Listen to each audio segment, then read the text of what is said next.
அனைவருக்கும் வணக்கம். Discuss from the greater world 1944-45 second volume படிச்சுட்டு இருக்கோம். இதுல பிப்ரவரி மாதம் 22ஆம் நாள்ல வந்த ஒரு மெசேஜை தான் நம்ம தொடர்ந்து படிக்கிறோம். புத்தகத்துல 335வது பக்கம். நேத்திக்கு மன உளைச்சல் எப்படி ஏற்படுது, அதுல இருந்து வெளிவர்றதுக்கு என்ன செய்யலாம் அப்படிங்கிறத பத்தி விரிவாக நம்ம பேசணும். இன்னைக்கு அடுத்த விஷயம், எந்த ஒரு பயிற்சி முறையையோ அல்லது தியான முறையையோ மேற்கொள்ளாமல் நமது மனோசக்தியை எப்படி வலுப்படுத்துவது, இதுதான் கேள்வியா இருக்கு.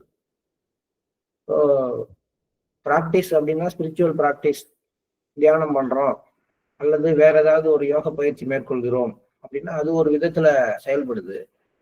சரி, அதெல்லாம் எனக்கு அதிகமான நாட்டம் கிடையாது, வேற எப்படி செய்து கொள்ளலாம், வேற என்ன செய்யலாம், தியானம் பண்ணது போக வேற என்னெல்லாம் செய்யலாம் மனோசக்தியை வலுப்படுத்தி கொள்ள? ஒரே ஒரு விஷயம்தான் சொல்றாரு, ஏதாவது ஒரு வேலையை முக்கியமானதாக எடுத்துக்கொண்டு மற்றவற்றிற்கு அடுத்த இடத்தை அளிப்பது. கிட்டத்தட்ட போன தடவை சொன்ன மாதிரிதான், ஏதாவது ஒரு வேலையை முக்கியமானதாக எடுத்துக்கொண்டு மற்றவற்றுக்கு அடுத்த இடத்தை அளிப்பதுதான் மனோசக்தியை வலுப்படுத்துவதற்கான விஷயம். அது உலகாயுதமான விஷயமா இருக்கலாம் அல்லது ஆன்மீகமான விஷயமா இருக்கலாம். ஆன்மீக விஷயத்துல நம்ம போகும் பொழுது நம்ம தியானம் பண்ணாமலேயே அந்த ஒரு இடத்துக்கு போறதுக்கான வாய்ப்பு வருது. இதுதான் கர்மயோகம் அப்படின்னு நம்ம சொல்றோம். ஆனாலும் இது முழுமையான சாத்தியமுள்ள விஷயம் அப்படின்னு சொல்ல முடியாது. ஆனால் மனசக்தியை நம்ம வலுப்படுத்திக் கொள்ளலாம். அதனாலதான் எந்த ஒரு தியான முறையையும் பின்பற்றாமல் லட்சியத்தை எப்படி அடைவதுன்னு இதை எடுத்துக்கூடாது. நம்முடைய வில் பவரை எப்படி இன்க்ரீஸ் பண்ணிக்கிறது, நம்முடைய மனோசக்தியை எப்படி அதிகப்படுத்திக் கொள்வது, ஏதாவது ஒரு வேலையை முக்கியமானதாக எடுத்துக்கொண்டு மற்றவற்றிற்கு அடுத்த இடத்தை அளிப்பதாகும். சரி, அது மாதிரி ஒரு வேலையை எடுத்து அது முக்கியத்துவம் பெறுற மாதிரி ஒரு பழக்கம் வளர்றதுக்கு ஒருத்தர் நம்ம தன்னை எப்படி வடிவமைத்துக் கொள்ள வேண்டும்? முதலாவதாக தன்னுடைய மனோபலம் அல்லது மனோசக்தி வலுப்படுத்தப்பட வேண்டும் என்ற விருப்பத்தை ஒருவர் மனதில் ஆழமாக ஏற்படுத்தி கொண்ட பின் அந்த வேலையை எடுத்து செய்ய வேண்டும். இதுல ஒரு சூட்சுமம் சொல்றார். ஏதாவது ஒரு வேலையை எடுத்து செய்யும் பொழுது அந்த வேலை முடியணும்னு நினைச்சுதான் நம்ம செய்யறோம். அந்த வேலை முடியணும்னு நம்ம எடுத்து செய்யும் பொழுது மனோபலம் ஒரு விதத்துல அதிகரிச்சா கூட அது முழுமையாக அதிகரிக்குது அப்படின்னு நம்ம சொல்ல முடியாது. அந்த வேலை முடியறதுங்கிறது நம்ம செயல்பாட்டினுடைய விளைவு. ஆனால் மனோபலம் அதிகரிக்கணும்னா ஃபர்ஸ்ட் எடுத்தோம்னா அந்த வேலையை ஆரம்பிக்கிறதுக்கு முன்னாடியே தன்னுடைய மனோபலம் வலுப்படுத்தப்பட வேண்டும் என்ற விருப்பத்தை மனதில் ஆழமாக ஏற்படுத்தி கொண்ட பின் அந்த வேலையை செய்ய வேண்டும் அப்படின்னு சொல்றார். இதுதான் வேற ஒரு இடத்துல வேற மாதிரி எக்ஸ்பிளைன் பண்ணியிருப்பார் பாபுஜி. என்ன சொல்லியிருப்பாருன்னா, உழைக்கின்ற ஒரு உழைப்பாளி, வெயிட் தூக்குற ஒருத்தர், ஒரு நாளைக்கு 100 கிலோ மூட்டை 50 கிலோ மூட்டையை தூக்குற ஒருத்தரும் ஜிம்ல போய் எக்ஸசைஸ் பண்ற ஒருத்தரையும் எடுத்துக்கிட்டா ரெண்டு பேர்ல யாருக்கு தசைகள் அழகாக வடிவமைக்கப்பட்டு ஒரு தோற்றத்தை பெறுகிறார்கள்? ரெண்டு பேருமே அப்கோர்ஸ் உடம்பு ரீதியாக வலுவாக ஆகிறார்கள். ஆனா யார் அந்த தசைகள் முறையாக வலுப்படுத்தப்பட்ட ஒரு தோற்றத்தை பெறுகிறாருன்னா இந்த ஜிம்ல போய் எக்ஸசைஸ் பண்றாரு. ஸோ இவருக்கும் அவருக்கு என்ன வித்தியாசம்னா, ரெண்டு பேரும் 100 கிலோ வெயிட் தூக்குறாங்க, டெய்லி ரொம்ப நேரம் தூக்குறாங்க. ஆனா ஒருத்தர் தன்னுடைய மனோசக்தி முழுவதையும் இதுக்கு பயன்படுத்துறாரு. என்னுடைய உடல் பொலிவு பெறுகிறது, இந்த தசைகள் வலு பெறுகின்றன, நான் இது செய்யறதுக்காக, இதை வலுப்படுத்திக் கொள்வதற்காக இதை செய்யறேன் அப்படின்னு செய்யறாரு. மூட்டை தூக்குறவர் என்ன பண்றாரு, என் குடும்பத்தை காப்பாத்துறதுக்காக, என் முதலாளி சொன்னதுக்காக, யாரும் திட்டக்கூடாதுங்கிறதுக்காக அப்படின்னு மனோபாவத்தை வச்சுட்டு செய்யறாரு. அப்ப பார்க்கும் பொழுது வேலை ஒண்ணுதான், ஆனா மனோபாவம் வேறுபடும் பொழுது அதனால ஏற்படக்கூடிய விளைவுகளும் வேறுபடுறத நம்ம பார்க்கிறோம். அதனால ஒரு வேலைக்கு முக்கியத்துவம் கொடுத்து அதை மட்டும் எடுத்துக்கிற பழக்கம் வளரணும்னா முதல்ல அந்த வேலையை எடுத்துக்கொள்ளும் பொழுதே என்னுடைய மனோபலம் வலுப்படுவதற்காக நான் இந்த வேலையை செய்கிறேன் என்ற ஆழமான எண்ணத்தை ஏற்படுத்தி கொண்ட பின் அந்த வேலையை செய்வதை பழக்கமாக்க வைத்துக் கொள்ள வேண்டும். அப்ப நம்ம இதுக்காக தனியாலாம் வேலை பார்க்க வேண்டியதில்லை. குறைஞ்சபட்சம் இந்த தியானம் பண்றப்ப அதுக்காக இந்த தியானம் பண்றதுனால என்னுடைய மனோபலம் வலுப்பட வேண்டும் அப்படின்னு நினைச்சுட்டு தியானம் பண்ணா கூட, நம்ம ரெகுலரா செய்யற எந்த ஒரு வேலை, ஒரு 2 வீலர் ஓட்டுற வேலையா இருந்தா கூட நம்ம இதை செஞ்சு பார்க்கலாம். என்னுடைய மனோபலம் வலுப்படுத்தப்பட வேண்டும், இந்த வேலையை நான் செஞ்சு முடிக்கும் பொழுது அப்படின்னு நம்ம நினைச்சுக்கிட்டு செஞ்சோம்னா கூட டூ வீலர் ஓட்டும் பொழுது என்ன நினைக்கிறேன், இங்க இருந்து கடைக்கு போறதுக்காக வண்டி ஓட்டுறேன், இங்க இருந்து அலுவலகத்துக்கு போறதுக்காக வண்டி ஓட்டுறேன், அப்படிதான் நினைக்கிறேன். இதெல்லாம் என்னுடைய மனோசக்தியை வளர்க்கறதுக்காக நான் செய்யற வேலை அப்படிங்கிற நினைப்போட செஞ்சா என்ன, செஞ்சு பார்க்கலாம்.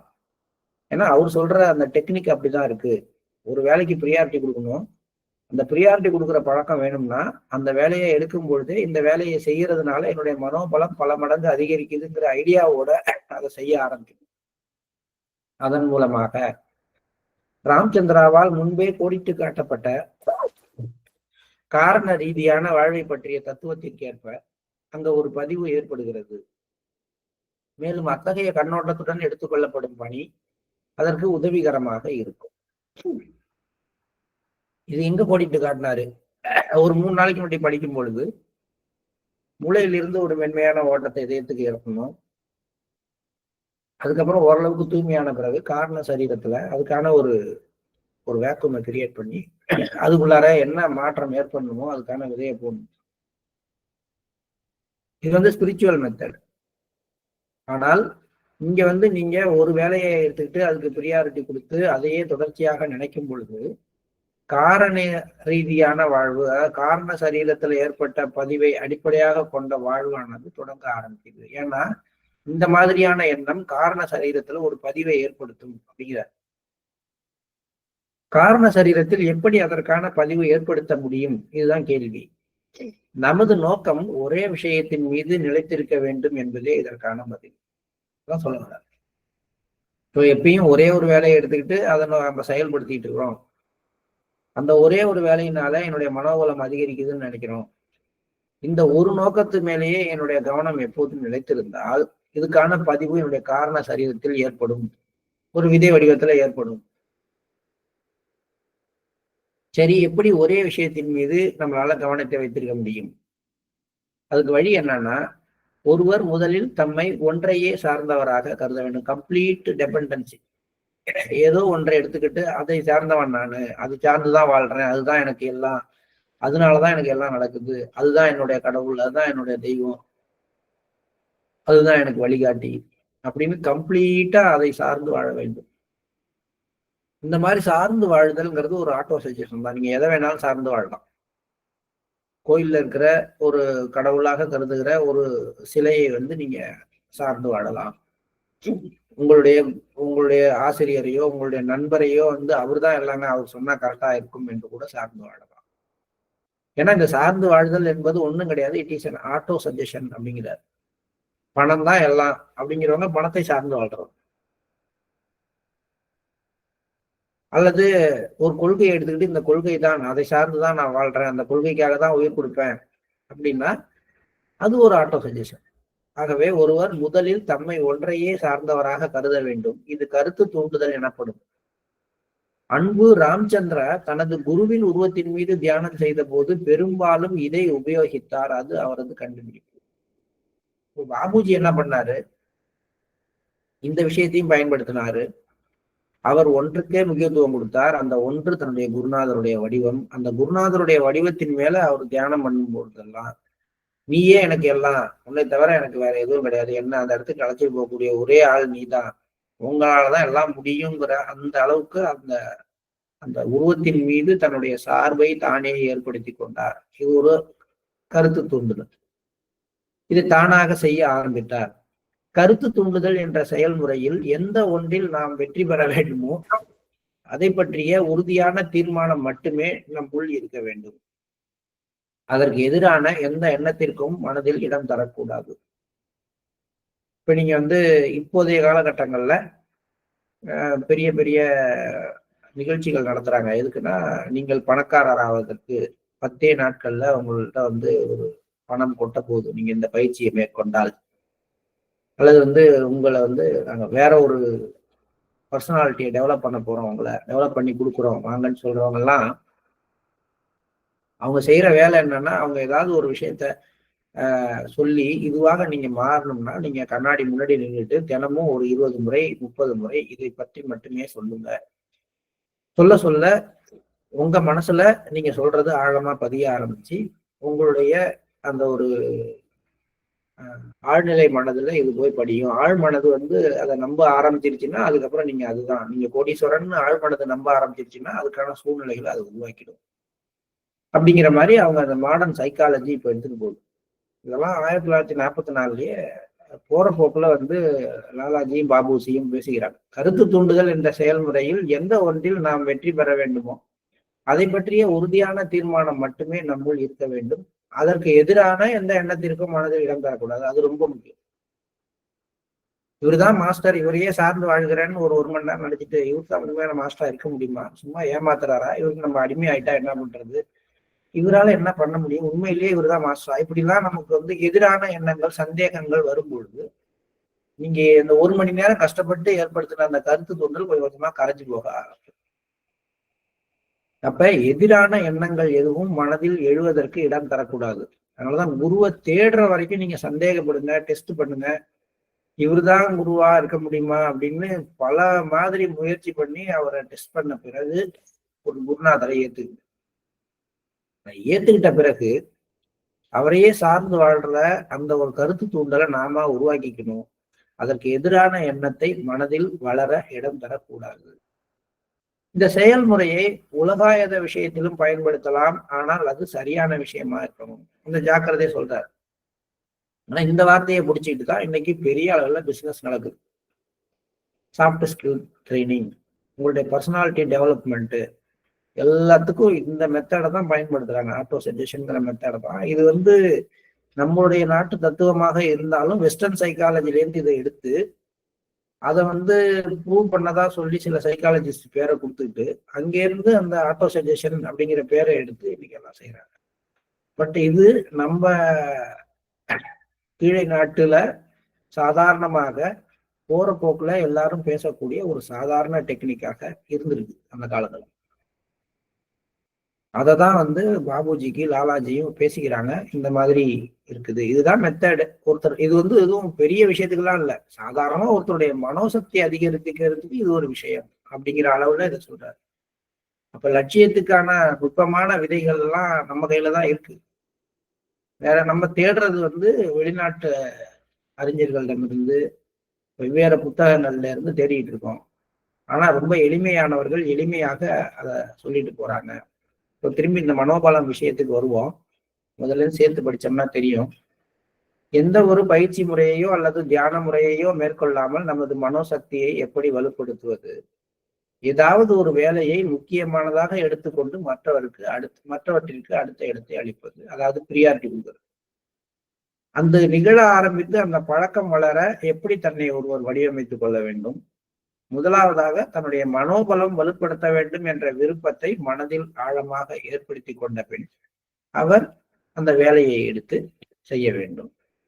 அப்படி செய்ய ஆரம்பிப்பதனால காரண சரீரத்தை அடிப்படையாக கொண்ட ஒரு பதிவு அங்க ஏற்பட ஆரம்பிக்குது. காரண சரீரத்துல எப்படி அந்த பதிவு ஏற்படும் கேட்டா, நம்ம தொடர்ச்சியாக ஒரு விஷயத்தின் மீது நம்முடைய நோக்கமானது நிலைத்திருக்கும் பொழுது அது காரண சரீரத்தில் பதிவை ஏற்படுத்தும். ஒரே விஷயத்தின் மேல நம்மளுடைய நோக்கம் நிலைத்திருக்கணும் அப்படின்னா நம்ம எல்லாத்துக்கும் அந்த ஒரு விஷயத்தை சார்ந்தவராக வாழ ஆரம்பிக்கும். அப்பதானே அதை பத்திய நோக்கம் இருக்கும். இல்லைன்னா வெவ்வேறு விஷயத்துக்கு வெவ்வேறு.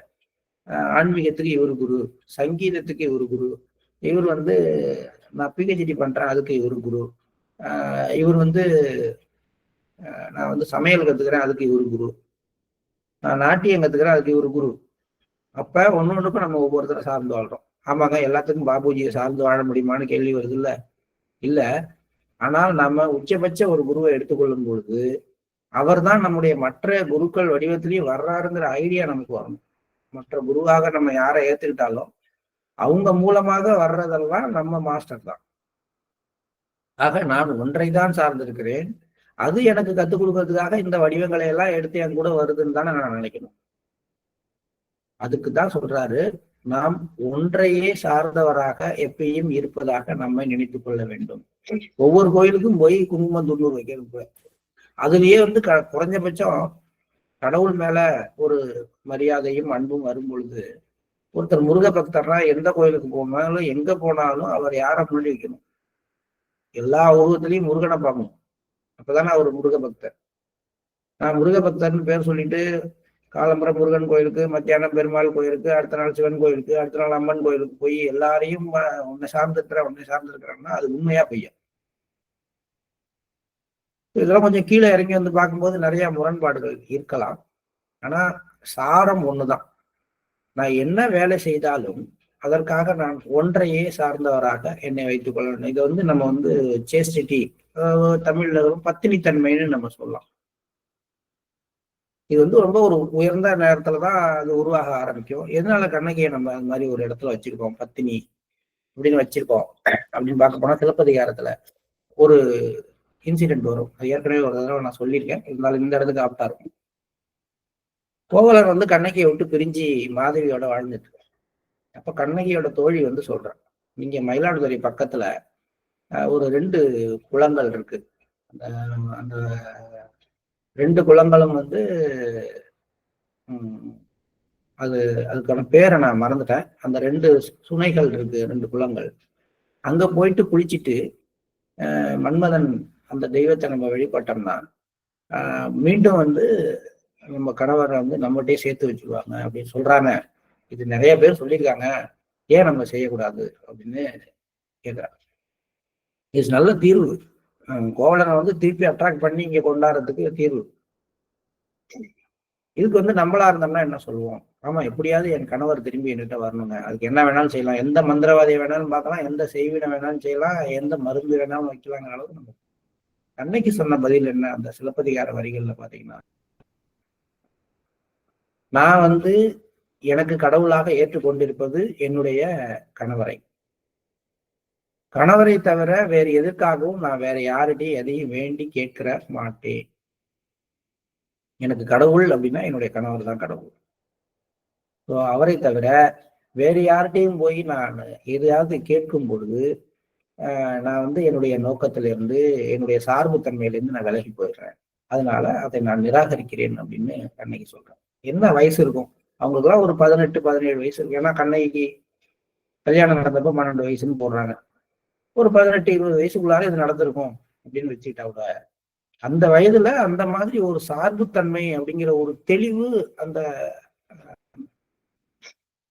பெண்மணிகிட்ட இருந்ததுனாலதான் இன்னைக்கு வந்து அவங்கள நம்ம பத்தினி தெய்வம் அப்படிங்கிற ஒரு இடத்துல வச்சு எல்லாரும் நம்ம சொல்லிட்டு இருக்கோம். இது மாதிரி நிறைய விஷயங்கள் இலக்கியங்களுக்குள்ளாரையும் நமக்குள்ளார மறைஞ்சிருக்கு. ஆனா நம்ம வெறும் அந்த அழகு, அந்த நடை, அதை பார்த்துட்டு அப்படியே போயிடும். நம்ம திரும்பி இங்க வந்துருவோம். ஒருவர் முதலில் தம்மை ஒன்றையே சார்ந்தவராக கருத வேண்டும். இது கருத்து தூண்டல் எனப்படும். அன்பு ராமச்சந்திரா தனது குருவின் உருவத்தின் மீது தியானம் செய்த போது பெரும்பாலும் இதை உபயோகித்தார். அது அவரது கண்டுபிடிப்பாகும். கருத்து தூண்டுதல் என்ற செயல்முறையில் எந்த ஒன்றில் நாம் வெற்றி பெற வேண்டுமோ அதை பற்றிய உறுதியான தீர்மானம் மட்டுமே நம்முள் இருக்க வேண்டும். அதற்கு எதிரான எந்த எண்ணத்திற்கும் மனதில் இடம் தரக்கூடாது. இந்த செயல்முறையையே உலகாயுத விஷயத்திலும் பயன்படுத்தலாம். ஆனால் நீங்கள் எந்த விஷயத்துல பயன்படுத்துறீங்களோ அது சரியான விஷயமாக இருக்கணும். பிப்ரவரி 22 வந்து மிக முக்கியமான ஒரு நாள். ஏன் அப்படிங்கிறதுக்கான பதில் இங்க இருக்கு. மாலை 5:25 மணிக்கு அன்பு ராமச்சந்திரா பரம்பொருளுடன் அத்தகைய நெருங்கிய தொடர்பை நிலைநிறுத்தியுள்ளார் என்பது பெருமகிழ்ச்சிக்குரிய விஷயம். அதனால் இன்றிலிருந்து ஸ்ருதி எனப்படும் தெய்வீக கட்டளைகளை அவர் நேரடியாக பெற ஆரம்பித்துள்ளார். இதுவும் நம்ம போட்டுக்க வேண்டிய விஷயம். முதல்ல லாலாஜியோட தொடர்பு வந்துச்சு, அப்புறம் ஒளி உலக ஆன்மாக்களோட தொடர்பு வந்துச்சு, ஸ்ரீகிருஷ்ணரோட தொடர்பு வந்துச்சு, அப்புறம் பரம்பொருளோட தொடர்பு ஏற்பட்டது. இதெல்லாம் முன்னாடியே நடந்துகிட்டே வருது, ஒவ்வொன்றா ஸ்டெப் பை ஸ்டெப்பா. ஆனா எது நடந்த போதிலும் உத்தரவுகள் வந்து ஒளி உலக ஆன்மாக்கள் மூலமாகத்தான் பெறுற. ஆனா இந்த தேதியிலிருந்து சொல்றார், நீங்கள் கடவுளிடமிருந்து நேரடியாக தெய்வீக கட்டளைகளை பெற ஆரம்பிப்பீர்கள். அப்ப தெய்வீக திட்டங்களை நேரடியாக சுருத்தி அது அந்த ஒரு தெய்வீக குரலாக உள்ளுக்குள்ளார நீங்க கேட்க ஆரம்பிப்பீங்க. இது வந்து ரொம்ப ரொம்ப முக்கியமான ஒரு விஷயமாக நம்ம எடுத்துக்கணும். ஏன்னா நேரடி தொடர்பு, டைரக்டா நடுப்புற, வித்தவுட் எனி மீடியம், கடவுளுடைய கட்டளைகளை நேரடியாக செயல்படுத்துற ஒருத்தராக பூமியில இதுவரைக்கும் யாரும் இல்லை. யாரோ ஒருத்தர் தான் அவருக்கு உத்தரவு போட்டு அவரை செயல்படுத்த சொல்லிட்டு இருந்தாங்க. அப்படிங்கிற நிலைமை மாறி தெய்வீக கட்டளைகளை நேரடியாக பெறுகின்ற அந்த ஸ்ருதி எனப்படுகின்ற அந்த விஷயத்தை தனக்குள்ளார நேரடியாக ஏற்றுக்கொள்கின்ற தன்மைக்கு வந்திருக்கிறார். இப்ப வேதங்கள் அதுக்கு முந்தைய காலத்துக்கு போற கண்டிஷன் இது. ஸ்ருதி அப்படிங்கிறது நேரடியாக தெய்வீக கட்டளைகளை பெறுகின்ற தன்மை. அது குறைஞ்ச பிறகுதான் தெய்வீக கட்டளைகளை பெற்ற ஒருத்தர் அதை வேதமா எழுதி அதை ஃபாலோ பண்ற கண்டிஷன் வர ஆரம்பிச்சு. அப்ப எந்த வேதங்களை கொண்டு இந்த உலகம் நடந்துகிட்டு இருக்கு, எல்லாமே இயங்குது அப்படின்லாம் நம்ம சொல்றோமோ, அதை எழுதுனவங்களெல்லாம் நம்ம உயர்வா நினைக்கிறோமோ, அவர்களை தாண்டிய ஒரு நிலைமைக்கு பாபுஜி போறாரு. அன்பு ராமச்சந்திராவிற்கு நான் அளித்த பயிற்சி மற்றும் அதன் யுக்திக்கு ஈடு இணையே கிடையாது. மிக சிறந்த மகான்களால் கூட இதை கற்பனை செய்யவோ புரிந்து கொள்ளவோ முடியாது. உண்மையை கூறுவதானால் முற்றிலும் புதியதான இந்த பயிற்சி முறைக்கு அவரும் தகுதியானவராக இருந்தார். நான் அவருக்கு அளித்த பிரணாகுதியை அவர் அப்படியே முழுமையாக உள்ளிட்டுக் கொண்டார்.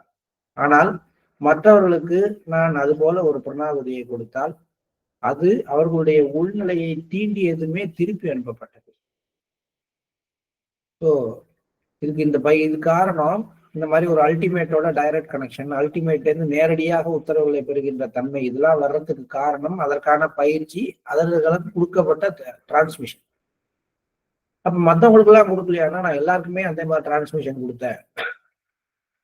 ஆனா பாபுஜி மட்டும்தான் அதை அப்படியே முழுசா அவருடைய உள்நிலையில அப்சர்வ் பண்ண ஆரம்பிச்சாரு. மற்றவங்க எல்லாம் இந்த டிரான்ஸ்மிஷன் உள்ள வந்த உடனேயே அதுவே திரும்பி போயிடுச்சு. அவங்கள்ட்ட இருக்கிற கடினத்தன்மை அது உள்ள போகல. தண்ணி இருக்குன்னா ஒரு பொருளை போட்டா உள்ள போகும், கல் இருந்தா ஒரு பொருளை போட்டோன்னா மேல வந்துடும். அப்படிதானே? அதுல பட்டு திரும்பி வந்துடும். அதே தண்ணீரா இருந்தா பட்டு உள்ள போயிடும், காற்றா இருந்தா பட்டதே தெரியாம உள்ள போயிடும் இல்லையா? அப்ப நம்ம உள்நிலை எந்த அளவுக்கு கடினத்தன்மை குறைவாக கிராசர் திங்ஸ் இல்லாம எவ்வளவு சூட்சுமமாகவும் மென்மையாகவும் தூய்மையாகவும் இருக்கும், அந்த அளவுக்கு இது எல்லாத்தையும் ஏத்துக்கிற தன்மை இருக்கும். ரெண்டாவது, திரைகள் அப்படின்னு சொல்லக்கூடிய விஷயங்கள் நம்மகிட்ட இருந்து அகற்றப்பட்டிருந்தால், ஏன்னா இந்த திரைகள்ல பட்டுதான் பாதி நம்ம ஒரு காலகட்டம் வரைக்கும் நம்ம சுத்திகரிப்பு சொல்றோம் இல்லையா, அது மலம் விஷேபம் அதோட முடிஞ்சு போகும். அதுக்கப்புறம் ஆவரணம்னு இருக்கக்கூடிய அந்த கடைசி விஷயத்துக்கு போகும் பொழுதுதான் முக்கியமான மாற்றங்கள் நடக்க ஆரம்பிக்குது. அந்த உரைகள் தான் ஆன்மாவுக்கும் நமக்கும் இடையில, அதாவது நம்முடைய உணர்வு நிலைக்கு இடையில இருக்கிற தடைகள். அந்த உரைகள் நீக்கப்படாத வரைக்கும் அந்த பிரணாகுதி உள்ள போக வழி இல்லை, அப்படியே தான் திரும்பும் அப்படிங்கிறது என்னுடைய ஒரு கருத்து. ஆனா இந்த மாதிரி ஒரு பிரணாகுதியை அவருக்கு நான் எப்ப கொடுக்க ஆரம்பிச்சேன்னா, அவர் அந்த பயிற்சிக்கு தகுந்தவர் என்றும் எனது ஆன்மீக வாரிசாக ஆகும் தகுதி அவரிடம் உள்ளது என்றும் உறுதியான நம்பிக்கை எனக்குள் ஏற்பட்ட பின்னரே அவருக்கு இது மாதிரி ஒரு உச்சபட்ச டிரான்ஸ்மிஷன் நான் கொடுக்க ஆரம்பிச்சேன். மற்றவர்களால் அளிக்கப்பட்ட பிரணாகுதியானது அன்பு ராமச்சந்திராவின் ஜீவிதத்தின் வெளியில் புலப்பட்ட புறத்திரையின் விளைவை ஏற்படுத்தியது. ஃபர்ஸ்ட் லேயர்ல மற்றவர்கள் நிறைய பேர்ட்ட பாபுஜி சிட்டிங் வாங்கினாரு, எல்லாரும் அவருக்கு சிட்டிங் கொடுத்தாங்க.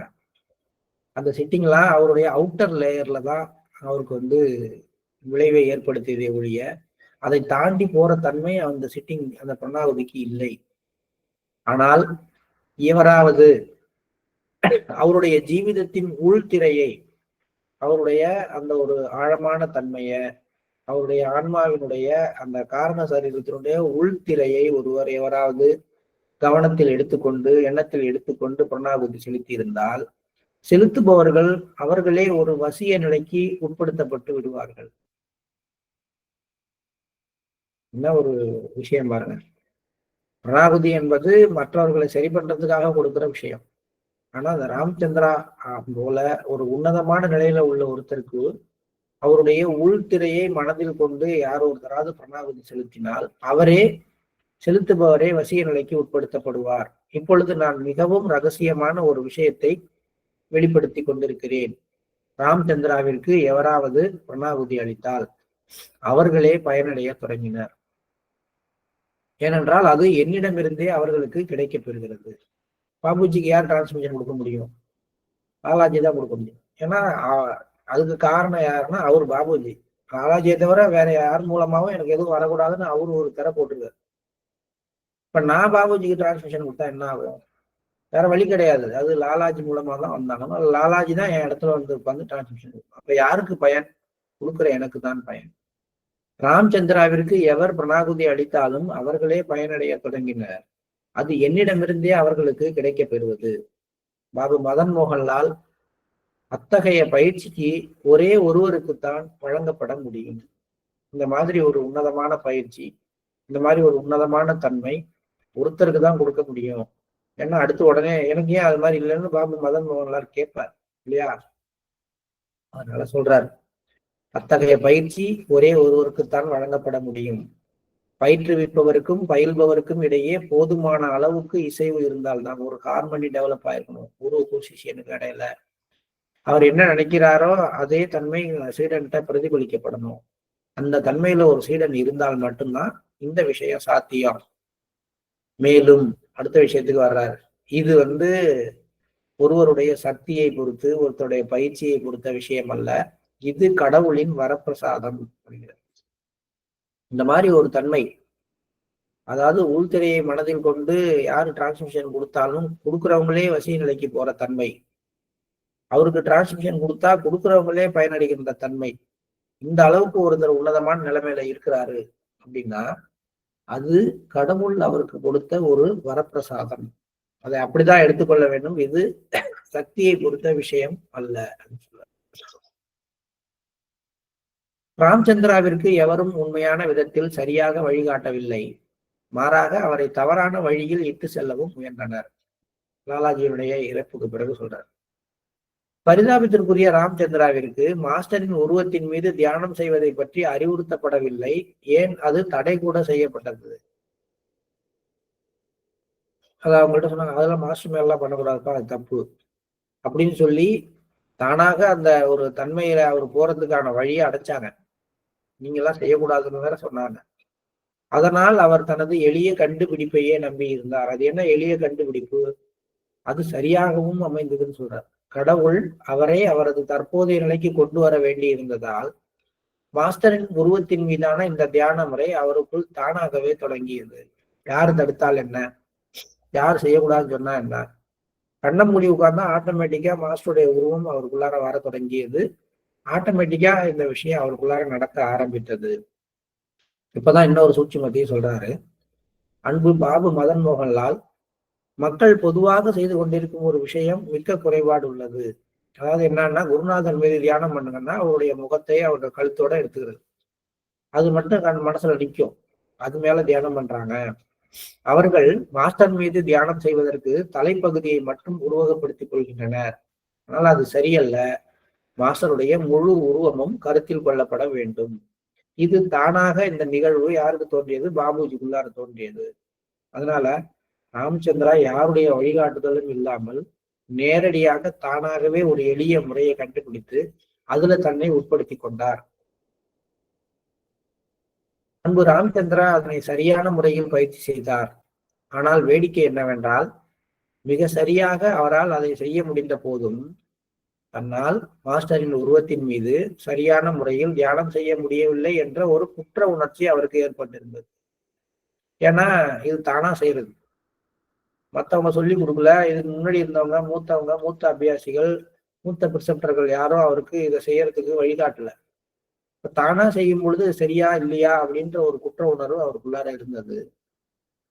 இதனால் பாதிக்கப்பட்ட அவர் அதை பற்றி என்னிடம் கேட்டு சரியாக பயிற்சி செய்ய முடியாததை பற்றியும் கூறினார். அந்த நேரத்தில் அவருக்கு அதற்கு மேல் கூற முடியாது என நான் கருதியதால் இரண்டர கலந்துவிட்ட நிலை அவருக்குள் ஏற்பட்டு விட்டது. அதனால் அவரால் மாஸ்டரின் உருவத்தின் மீது தியானம் செய்ய இயலாது என்று கூறினேன்.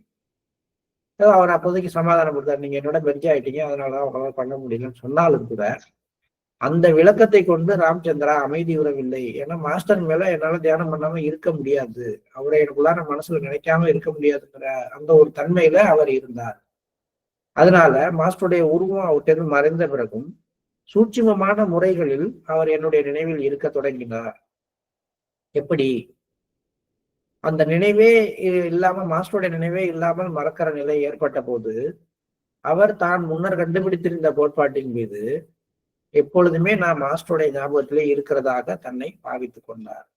தனியா என்ன நினைக்குது, எப்பயுமே நான் மாஸ்டரோட நினைப்புலதான் இருக்கேங்கிற ஒரு பாவனையில இருக்க ஆரம்பிச்சார். முதல்ல மாஸ்டருடைய உருவத்து மேல தியானம் பண்ண ஆரம்பிச்சாரு. அடுத்தது அந்த நிலைமை மறந்து அந்த நினைவு அவருடைய நினைவுல இருக்க நினைச்சாரு. அந்த நினைவுல இருக்கிற தன்மையும் போகும் பொழுது நான் நினைவில் தான் இருக்கிறேங்கிற ஒரு பாவனையில இருக்க ஆரம்பித்தார். அதுக்கும் மறைஞ்ச அந்த பாவனையும் மறைஞ்ச பிறகு அடுத்த மெத்தடுக்கு போயிட்டாரு. இப்படி மேலும் மேலும் சூட்சுமமாக வச்சுக்கிட்டாரே ஒழிய, மாறினாரே ஒழிய அந்த தன்மையிலிருந்து தன்னை அவர் எடுத்துக்கொள்ளவே இல்லை. ஏதாவது ஒரு யுக்தியை கண்டுபிடித்தும் பயிற்சியை பல விதங்களில் மாற்றியும் மாஸ்டரின் உருவத்தின் மீதான தியானம் எப்படியாவது ஏதாவது ஒரு விதத்தில் தொடருமாறு அவர் பார்த்து கொண்டார். நான் அவரது வரையறைகளை தகர்த்தெறிந்த நாள் வரை அவர் இதனை தொடர்ந்து செய்து கொண்டிருந்தார். அவரது வரையறைகள்னா என்ன? அவர் வேற நான் வேற அப்படிங்கிற தன்மை தானே. அதை நான் தகர்த்தெறியும் வரை, அதாவது அவர் வேற நான் வேறனா ரெண்டா இருக்கும்போது அதை நான் தகர்த்துட்டேன்னா ரெண்டு பேரும் ஒண்ணு. அதை அப்படி தகர்த்த பிறகும் கூட அவர் தொடர்ந்து அதை செஞ்சுட்டு இருந்தார். என்ன பழக்க தோஷம் அந்த அளவுக்கு ஆழமாக தன்னுடைய காரண சரீரத்துல தானே ஒரு விளைவை ஏற்படுத்தி கொண்டு அதை அவர் ஃபாலோ பண்ணிட்டு இருக்காரு. அவருடைய காலகட்டத்துல, அதாவது இந்த வரையறைகளை தகர்க்கிற காலகட்டத்துக்கு முன்னாடி அவர் என்ன விஷயங்களை தனக்குள்ள ஏற்படுத்திக்கின்றாரோ அதுக்கு அவர் கொடுத்திருந்த ஆற்றலினால் அதே விஷயத்தை திரும்ப திரும்ப நினைவில் கொண்டிருந்தார். குரு மாஸ்டர் லாலாஜியோட உருவம், லாலாஜியோட நினைவு, லாலாஜியோட நினைவுல இருக்கிறதான நினைவு அப்படின்னு அவர் அதுலயே தொடர்ந்து இருக்கிறதுக்கு அந்த ஆற்றல் தொடர்ந்து பயன்பட்டுட்டே இருந்துச்சு. இப்ப வேற வழி இல்லாம அவருடைய பிரிசப்டர் மனதுல நான் அதை ஏற்படுத்துறேன். என்ன ஏற்படுத்துறேன்னா, பாபு மதன் மோகன்லாலின் இதயத்தில் அவர் அப்படி செய்வதை நிறுத்த வேண்டும் அப்படிங்கிற ஒரு எண்ணத்தை ஏற்படுத்துறேன். ஏன்னா இது ஒரு கீழ்நிலையான விஷயம். எப்ப அந்த அளவை தாண்டி உயர்ந்து ஒன்றாக கலந்த பிறகு, வரையறைகள் அனைத்தும் உடைந்த பிறகு திரும்பி பழக்கத்துல பின்னாடி போய் அதை செய்யறதுங்கிறது ஒரு தேவையற்ற விஷயம் என்பதனால நானே பாபு மதன் மோகன்லாலுடைய இதயத்துல அந்த எண்ணத்தை உருவாக்கி அதை பணாகுதியா செலுத்தி அதுல இருந்து அவர் நான் விடுபட வச்சேன் அப்படின்னு சொல்றாரு. ஸோ இதோட நம்ம இன்னைக்கு நிறுத்திக்குவோம். இன்றைய சூட்சமமான விஷயம் என்ன அப்படின்னா, எல்லாத்துக்கும் அடிப்படை ஒன்றையே சார்ந்திருக்கிறது. அந்த ஒன்று நம்முடைய குருநாதரா இருக்கணும். அவருடைய உருவத்தின் மீது நம்ம செய்யற அந்த தியானம் தான் உண்மையிலேயே நம்மள ஒரு உன்னதமான நிலைக்கு எடுத்து செல்லும். அது தானாக தான் அது தனக்குள்ளார தோணணும் அப்படிங்கிறது மாஸ்டர்லாம் சொல்றது. நீங்க வலுக்கட்டாயமா ஏற்படுத்திக்காதீங்க அப்படின்ட்டு. ஆனா வலுக்கட்டாயமா ஏற்படுத்துறது வேற, விருப்பத்தோட ஏற்படுத்திக்கிறது வேற. அதனால நாமும் அந்த மாதிரி ஒரு பிரேயரை வச்சுக்குவோம். நமக்குள்ளார மாஸ்டருடைய ஒரு முழுமையான அந்த உருவமானது நம்முடைய மனக்கண்ல இருக்கட்டும். இன்றைய தியானம் நம்ம எப்பயும் தெய்வீக ஒளி மேல தியானம் பண்ணுவோம் இல்லையா? இந்த தெய்வீக ஒளி யாரு? அதனுடைய மூல ஆதாரம் எது? அதனுடைய மூல ஆதாரம் என்னுடைய குருநாதர். அப்ப என்னுடைய குருநாதர் யாரு? என்னுடைய தாஜியினுடைய அந்த முழு உருவமும் தான் இந்த தெய்வீக ஒளிக்கு காரணமா இருக்கு அப்படின்னு ஒரு ஐடியா எடுத்துக்கோமே, செஞ்சு பார்ப்போமே, என்ன தவறு? மாஸ்டருடைய ஒரு கருணை இருந்தால் அவருடைய ஒரு முழு உருவத்தின் மீது தியானம் செய்கிற தன்மை நமக்குள்ளார அது எப்படி இருக்கும் அப்படிங்கிற ஒரு ஒரு உணர்வு, ஒரு அனுபவம் நமக்கு கிடைக்கட்டும்.